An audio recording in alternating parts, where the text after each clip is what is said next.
بسم اللہ الرحمن الرحیم۔ ہم آپ کو ایک رلا دینے والا واقعہ سناتے ہیں۔ ایک صحابی اللہ کے نبی صلی اللہ علیہ وسلم کی خدمت میں تشریف لائے اور فرمایا، یا رسول اللہ صلی اللہ علیہ وسلم، میرے دور جاہلیت کا ایک گناہ یاد آتا ہے اور مجھے بہت رلاتا ہے۔ آپ صلی اللہ علیہ وسلم نے فرمایا، کیا گناہ ہے؟ تو انہوں نے فرمایا، میری بیوی حاملہ تھی اور مجھے سیریا یعنی شام کا سفر تھا۔ میں اپنی بیوی کو یوں کہہ کر گیا کہ تیرے پیٹ سے اگر لڑکا پیدا ہو تو اچھی تربیت کرنا، اور اگر لڑکی پیدا ہو تو اسے دفن کر دینا، مجھے اس کی کوئی ضرورت نہیں۔ وہ صحابی فرماتے ہیں کہ میں چند سال کے بعد جب سیریا سے تجارت کر کے واپس لوٹا، جب گھر میں آیا تو ایک معصوم صورت لڑکی پانی کا گلاس لے کر آئی۔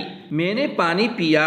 2 دن تک میں اسے اپنے مکان ہی میں دیکھتا رہا کہ بڑی خدمت گزار بیٹی ہے۔ میں نے پوچھا، یہ کس کی لڑکی ہے؟ تو بیوی نے کہا، اگر برا نہ لگائے تو کہو۔ میں نے کہا، ضرور۔ تو اس نے کہا کہ یہ آپ ہی کی لڑکی ہے، مجھے حاملہ چھوڑ کر گئے تھے، میری کوکھ نے لڑکی کا جنم دیا، میری ممتا کیسے برداشت کرتی کہ میں اسے دفن کر دوں؟ وہ صحابی فرماتے ہیں کہ جب میری بیوی نے کہا کہ آپ ہی کی بیٹی ہے تو مجھے غصہ آ گیا۔ تھوڑے دن تو میں خاموش رہا، لیکن ایک دن میں نے لڑکی کا ہاتھ پکڑا اور جنگل میں نکلا اور گھڑا تیار کرنے لگا۔ میری بیٹی اپنے دوپٹے سے میرا پسینہ صاف کرتی تھی اور کہتی تھی، ابا جی یہ سب تکلیف کیوں کر رہے ہیں، کس کے لیے ہے؟ مجھے غصہ آ گیا۔ میں نے کہا، یہ سب تیرے لیے ہو رہا ہے۔